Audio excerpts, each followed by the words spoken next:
உங்களோட மேனிஃபெஸ்டோ பார்த்தேன். நல்லா பயங்கரமா ப்ராமிசஸ்லாம் பண்ணியிருக்கீங்க. 2 வீலர்ஸ், பஸ்ல வந்து மென் விமென் 2 பேருக்கும் ஃப்ரீ.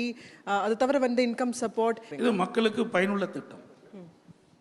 இன்றைக்கு ஏழை மக்கள் தினந்தோறும் வேலைக்கு சென்று வருகிறார்கள். அந்த மக்களுக்கு கட்டணமில்லா பேருந்து வசதி செய்து கொடுத்தால் வசதியாக இருக்கின்ற கோரிக்கை வைத்தால் அந்த கோரிக்கை நாங்கள் நிறைவேற்றி தந்திருக்கின்றோம். அதே போல ஏழை குடும்பத்தில் பிறந்த பெண்கள் உரிய நேரத்திற்கு பணிக்கு செல்ல வேண்டும், பணி முடிந்த பிறகு வீட்டுக்கு திரும்ப வேண்டும். பல்வேறு இடையூறுகள் இந்த ஆட்சியிலே இருப்பது உங்களுக்கு நன்றாக தெரியும். பெண்களுக்கு பாதுகாப்பில்லாத ஆட்சி திமுக ஆட்சி.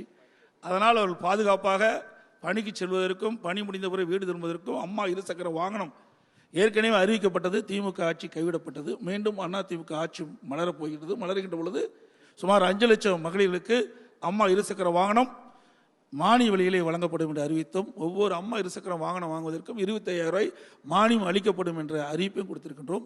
ஏற்கனவே மாண்பு அம்மா அவர்கள் இருக்கின்ற போது 2016ஆம் ஆண்டு அனைத்து இந்திய அண்ணா திராவிட முன்னேற்ற கழகத்தின் சார்பாக தேர்தல் அறிக்கையிலே குறிப்பிட்டிருந்தார்கள்.